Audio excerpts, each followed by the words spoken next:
Okay, so hello everyone, and our today's topic is fundamentals of statistical analysis. Um,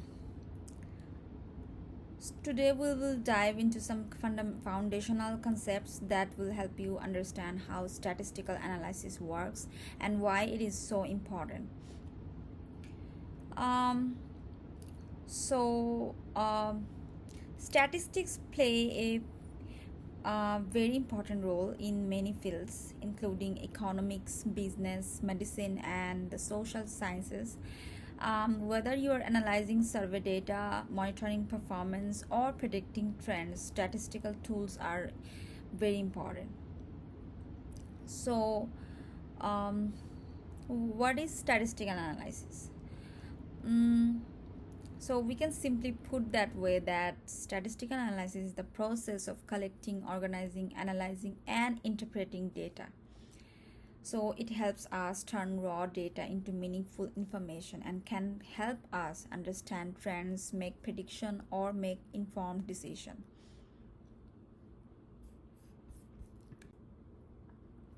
So here we'll see the definition and scope. So first of all, statistical analysis is a methodology of using quantitative data to detect patterns and draw meaningful conclusions. This process is essential across many industries as it helps organizations and researchers make informed, data driven decisions, whether it's business, research, or technology. Statistical analysis provides the tools to interpret data in a structured manner. Now, the scope of statistical methods is vast, spanning various fields. Um, some statistical techniques are uh, very important in machine learning, predictive analysis, and artificial intelligence. They are used extensively in scientific research for hypothesis testing and model development or predictive modeling. This makes statistical analysis a core skill for professionals working in research, data science, or technology based industries.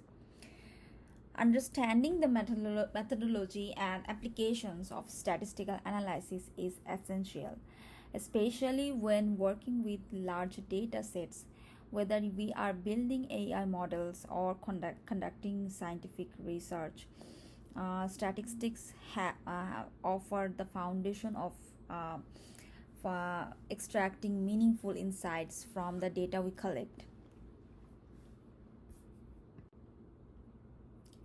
So now let's move on to a key concept in statistical analysis, understanding the difference between descriptive statistics and inferential statistics.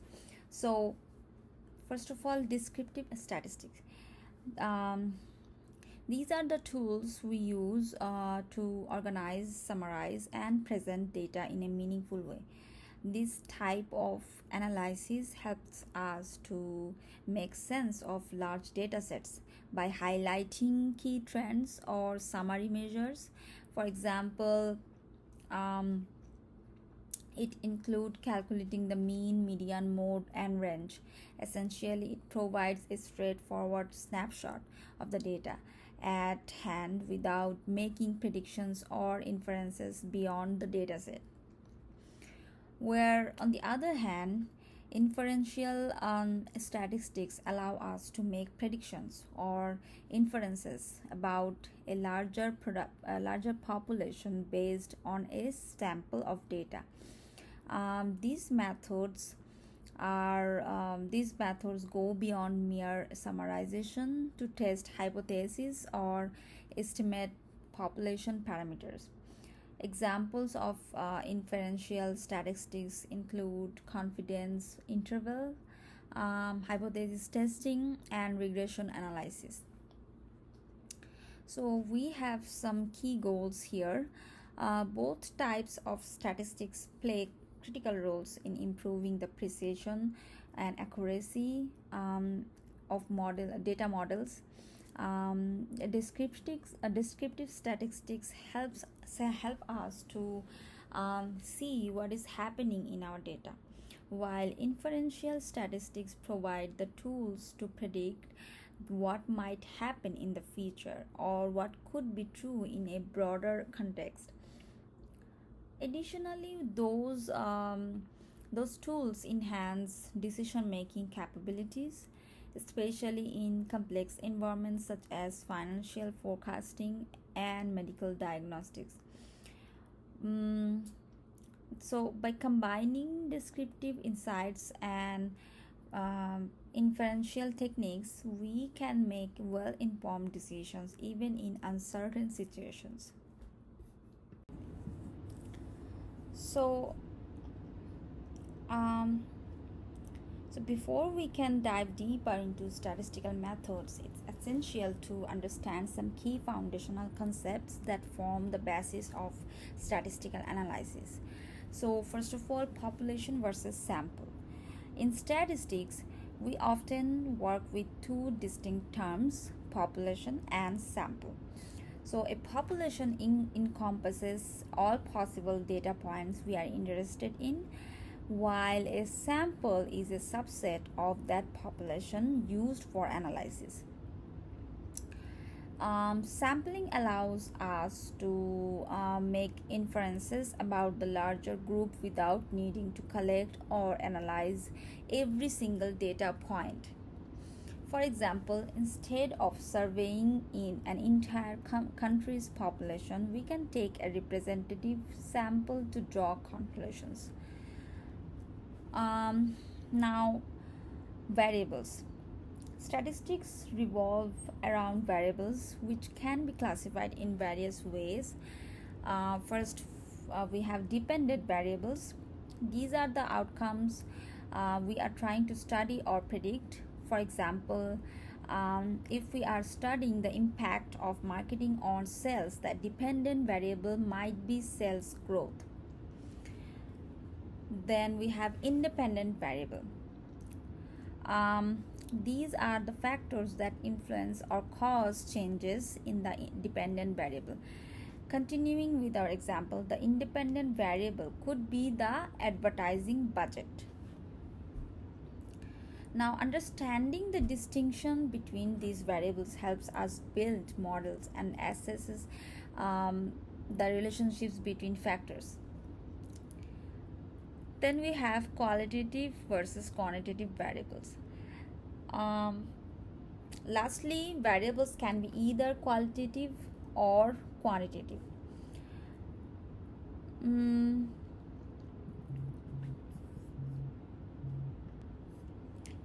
So, qualitative or categorical variables, these are non-numeric variables such as gender or nationality. They classify data into distinct categories.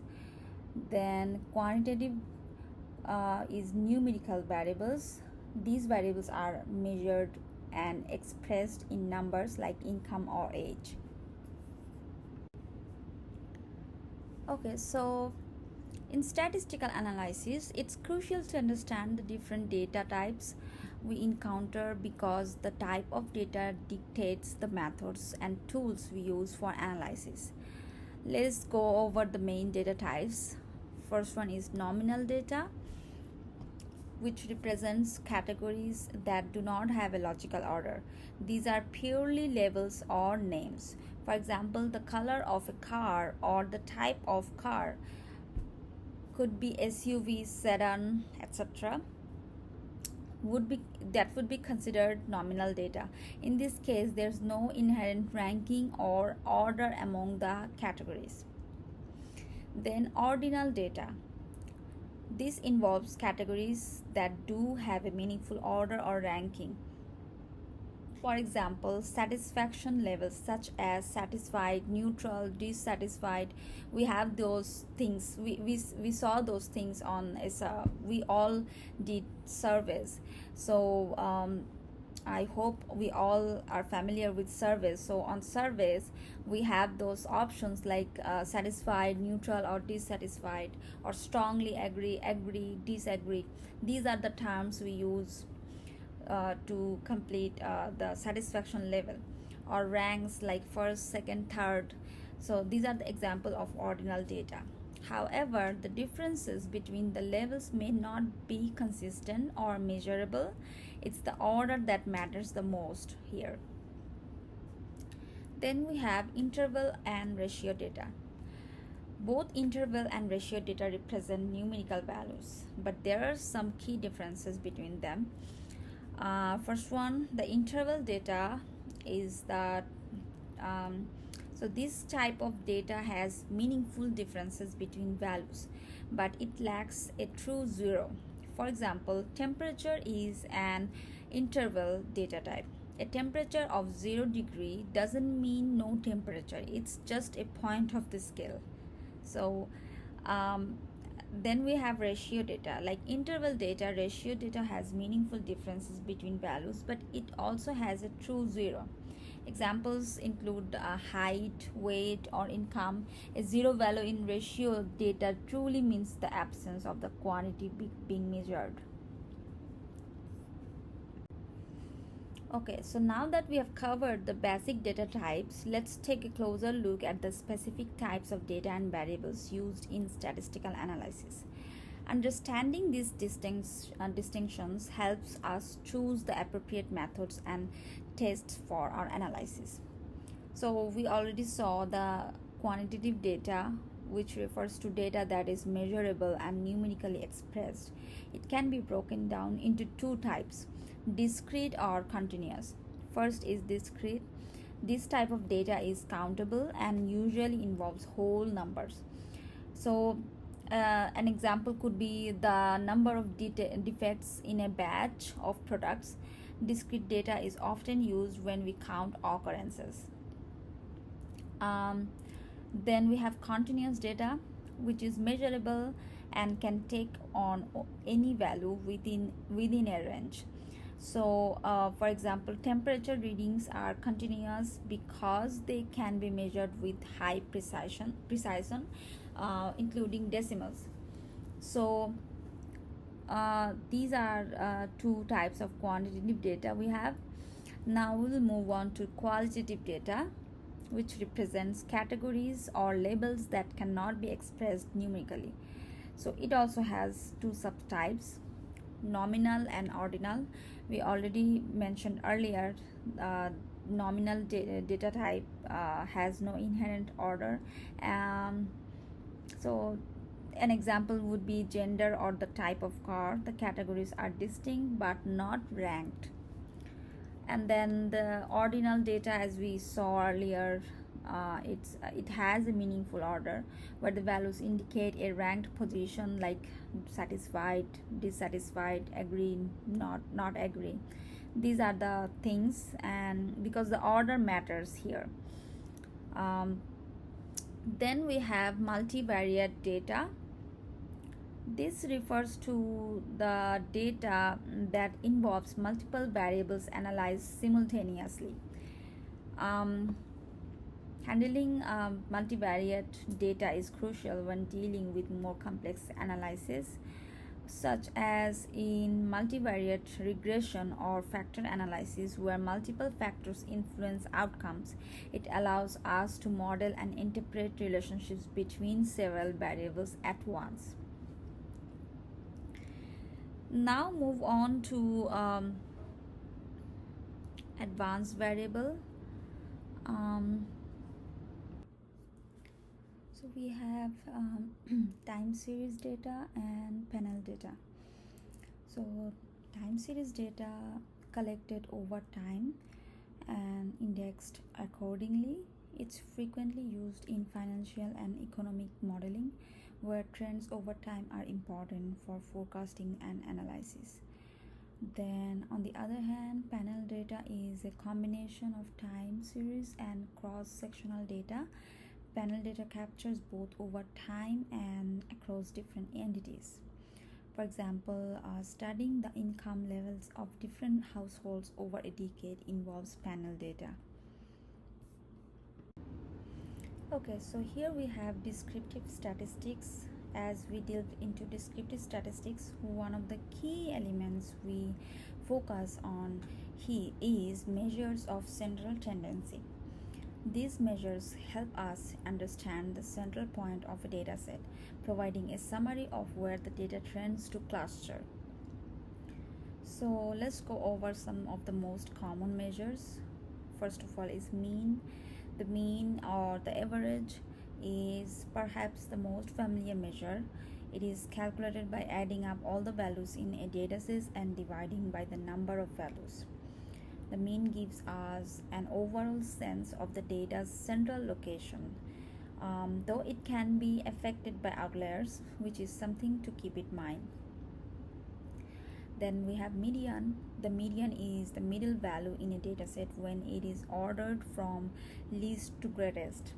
The advantage of the median is that it is less sensitive to extreme values or outliers.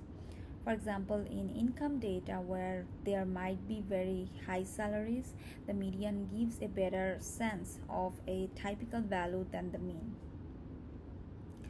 Then we have mode. The mode is the most frequent value in the data sets. This measure is particularly useful when analyzing categorical data, as it shows us the most common category. For example, if we were looking at the most common car color, the mode would tell us which color appears most frequently. Then we have weighted mean. The weighted mean is a variation of the mean where some data points contribute more heavily than others based on their importance. So this is often used in areas like finance, where certain investments may carry more weight in a portfolio, or in academic settings where some assignments may have more influence on a student's final grade. Then we have trimmed mean. It is calculated after removing a certain percentage of the highest and lowest value from the dataset. This can be useful in situations where outliers might distort the result. By removing extreme values, the trimmed mean gives a more robust central tendency measure. So these measures of central tendency gives us different ways to summarize data depending on its characteristics and the context of the analysis. In some cases, the mean might be the best summary, while in others, the median or mode may be more appropriate. So, while measures of central tendency help us understand where data points are concentrated, measures of dispersion gives us insight into how spread out the data is. This helps us understand the variability within a data set. Let's go over some key measure of dispersion. So first of all, range. The range is the simplest measure of dispersion. It's the difference between the largest and smallest values in a data set. While it gives a quick sense of the spread, it's very sensitive to outliers and doesn't consider how the rest of the data is distributed. Second is variance and standard deviation. These are more advanced and commonly used measures. Variance calculates the average squared difference from the mean, while standard deviation is the square root of variance. Both measure how far the data points are from the mean on average. The standard deviation is particularly useful because it is in the same unit as the data, making it easier to interpret. Then we have on the third number we have coefficient of variation. So the coefficient of variation expresses the standard deviation as a percentage of the mean. This is especially useful when comparing the relative variability of datasets with different units or scales. For instance, it allows us to compare the variation in height versus weight, even though they are measured in different units. Lastly, we have quartile deviation. The quartile deviation focuses on the middle 50% of the data, calculating the spread between the first quartile 25th percentile and the third quartile 75th percentile. This measure is useful because it reduces the impact of extreme values and provides a better sense of the dataset's consistency. It's particularly handy in identifying whether the bulk of data is clustered tightly or spread out. Now, understanding these measures helps us gauge the variability within our data, which in turn influences the reliability of our statistical analysis. By using a combination of these measures, we can get a fuller picture of the dataset's structure. So, now that we have covered several statistical concepts, it's time to talk about how we can visualize data effectively. Data visualization is critical in understanding the underlying patterns in your data and communicating insights clearly. So we already saw some data visualization techniques in our previous lecture. Now we'll just look on those look at box plots, histogram, and kernel density estimation. So box plots are a great tool for detecting outliers and understanding data spread. A box plot shows the distribution of data based on 5 summary statistics: the minimum, first quartile, median, third quartile, and maximum. So these plots highlight the spread and skewness of the data, making them particularly useful when comparing multiple data sets. They also give us a visual way to spot potential outliers that could impact our analysis. Then we have histogram, which is another useful visualization technique that shows the frequency distribution of a data set. We learned about histogram on our last lecture. It provides an immediate view of how often data points fall within certain ranges or bins. This helps us identify the shape of the data distribution, whether it's normal, skewed, or has multiple peaks. It is particularly useful when we are trying to understand the underlying distribution of continuous data. Lastly, we have kernel density estimation, which is a smoothing technique that adds a smooth curve to histogram data. It helps to visualize the underlying distribution more clearly. Unlike a histogram, which depends on the choice of bins, KDE produces a continuous estimate of the probability density. So it creates the continuous estimates of the probability density function of a random variable. It's a great way to smooth out the data and visualize its probability distribution in a more refined way, especially when you want to understand the true shape of the data distribution without the restrictions imposed by bins. So after discussing descriptive statistics, we now shift to inferential statistics, which allows us to make predictions or inferences about a population based on a sample of data. One of the key concepts in inferential statistics is hypothesis testing. So let's explore some few commonly used hypothesis tests. First is z-test. The z-test is used when dealing with large sample sizes where the population variance is known. So it's often used to test whether the means of two populations are different because it requires a large sample size.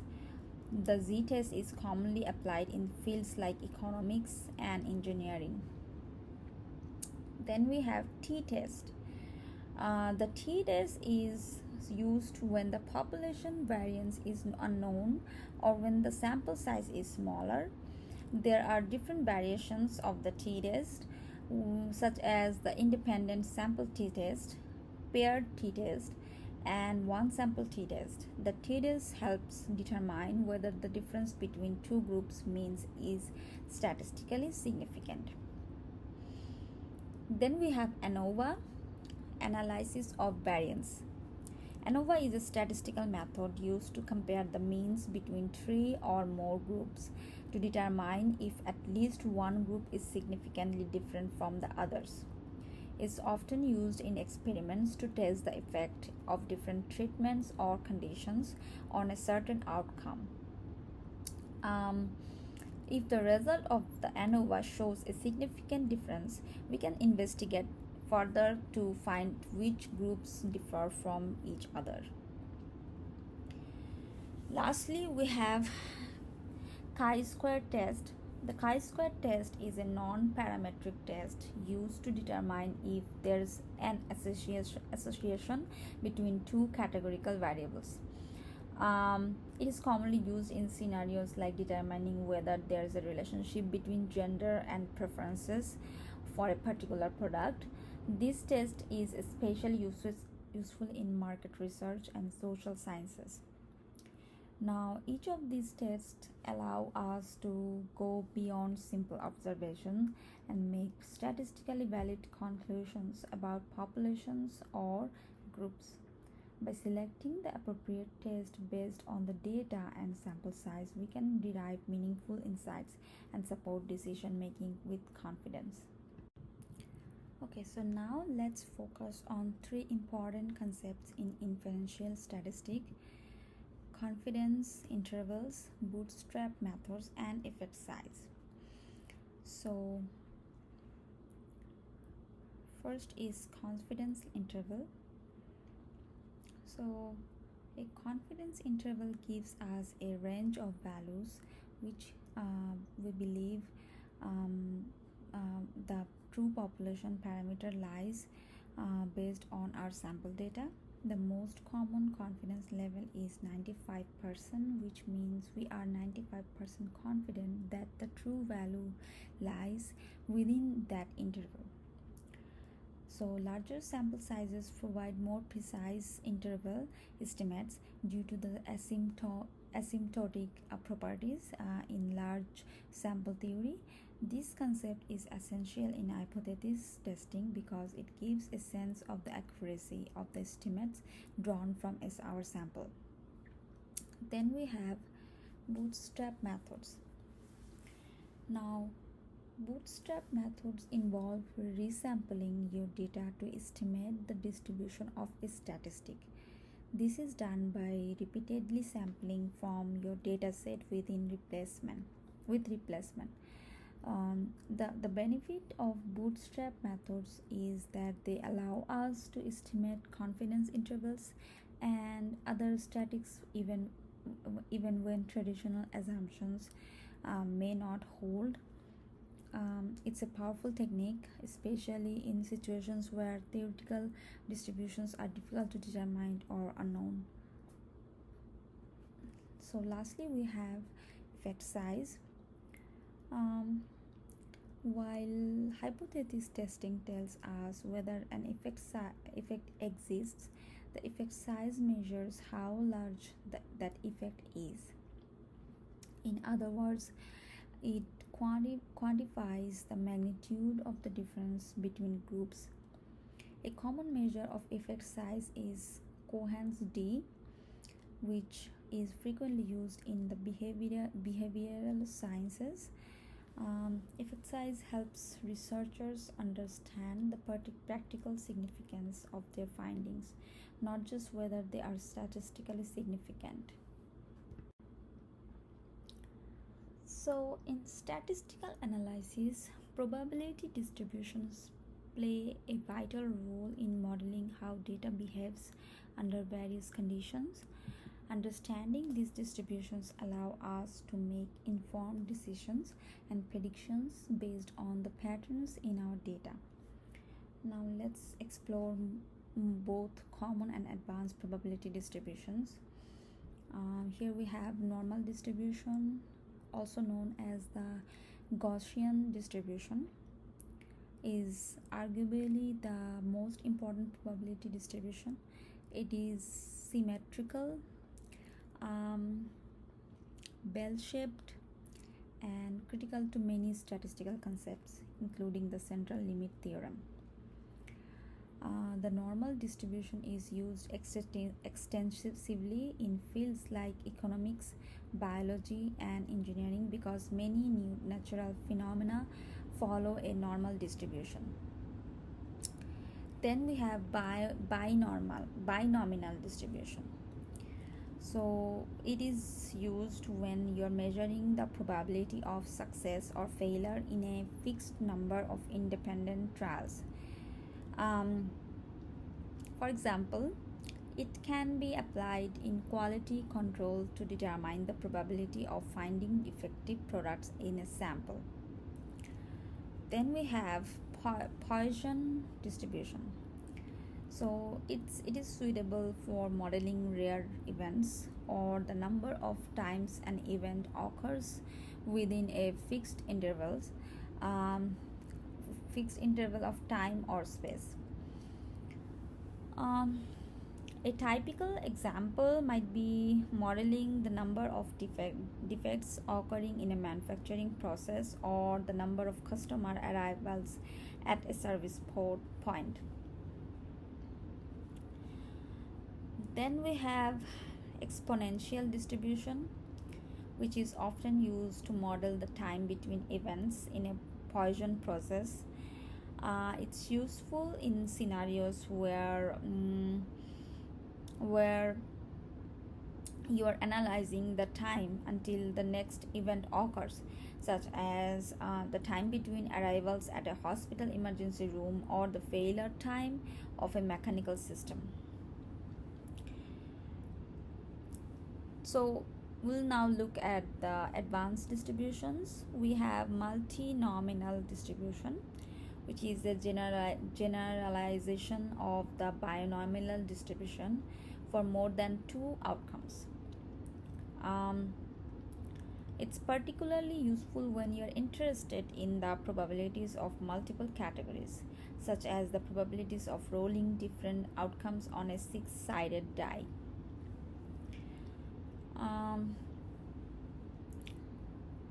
Then we can see beta and gamma distribution.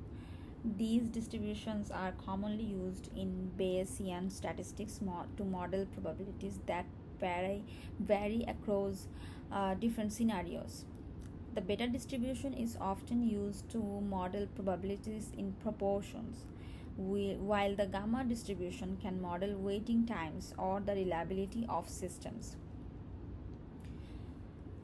Now, lastly, we have the log normal distribution, which is used to model skewed data, where values are positively skewed and can't be negative. It is particularly common in financial modeling, where asset prices tend to follow a log nominal distribution because prices can fall below zero but can rise indefinitely.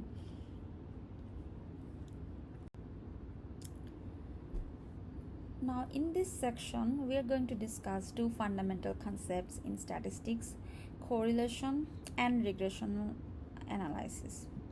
These are powerful tools that help us examine the relationships between variables and make predictions based on those relationships. Now, first is correlation, which measures the strength and direction of the relationships between two variables. We can say Spearman rank correlation. This is a non-parametric measure used when you are working with ordinal data or data that does not meet the assumptions of normality. It assesses how well the relationship between two variables can be described using a monotonic function.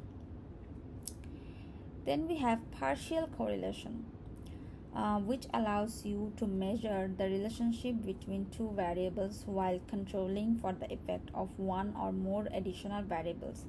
This is particularly useful when you want to understand the direct relationship between two variables in the presence of other influencing factors. Now we have linear regression. Regression analysis is used when you want to predict the value of a dependent variable based on one or more independent variables. So, in multivariate regression, we account for multiple predictors simultaneously, which allows us to examine the combined effect of several variables on the outcome. Then, on the assumptions of linear regression, it's important to note that linear regression relies on several key assumptions, um, including linearity, independence of errors, homoscedasticity, and normally normality of residuals. If these assumptions are violated, the results may not be reliable. Now let's move on to advanced regression models. First is polynomial. When the relationship between the variables is nonlinear, polynomial regression can be applied. This model fits the data using higher degree polynomials, making it useful for capturing more complex relationships. Then we have logistic, which is used when the outcome variable is binary, like success or failure, yes or no, that kind of outcome. It is widely applied in classification problems such as determining whether a customer will make a purchase or not. Then we have ridge and lasso regression. These are regularization techniques used to address multicollinearity, which means high correlation between independent variables, and improved prediction accuracy. So, ridge regression shrinks the coefficients of less important predictors, while lasso regression can shrink some coefficients to zero, effectively selecting a subset of predictors. So, in data science and statistics, how we collect and pre-process our data is just as important as the analysis itself. Ensuring that data is representative, clean, and ready for analysis can significantly improve the accuracy and reliability of our findings.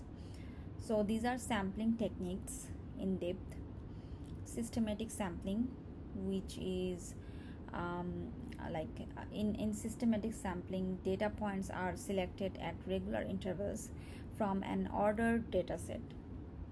This method is simple and often used when there is no known pattern in the data that might introduce bias. For example, selecting every 10th customer from a list to survey.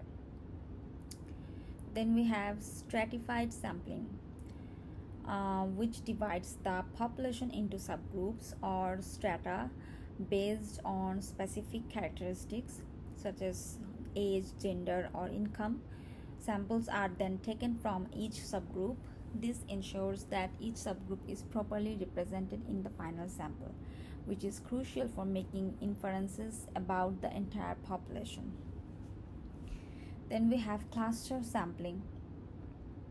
The population is divided into clusters, typically based on geographic or naturally occurring groups.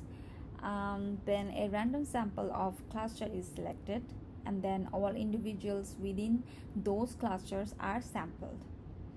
This is often used in large-scale surveys where reaching individual members of the population is impractical.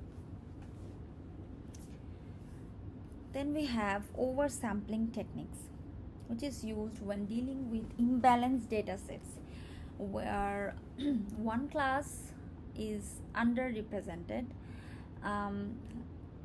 such as positive or negative outcomes. This is especially common in classification tasks like fraud detection, where the fraudulent cases are much fewer compared to legitimate ones. By oversampling the minority class, we can balance the data, improving the performance of classification models. Okay, then we have some data cleaning and pre-processing methods.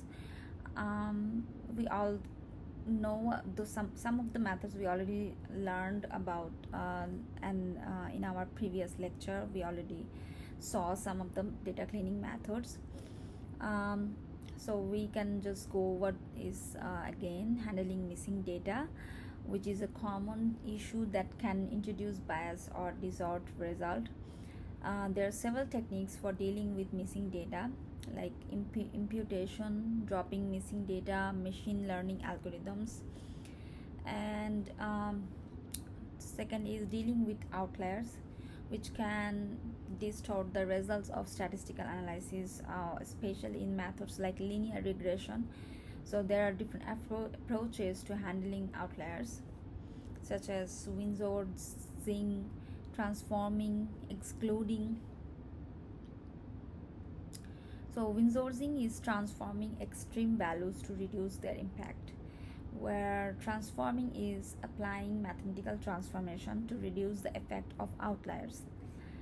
And excluding is completely removing outliers from the dataset, though this should be done cautiously to avoid bias.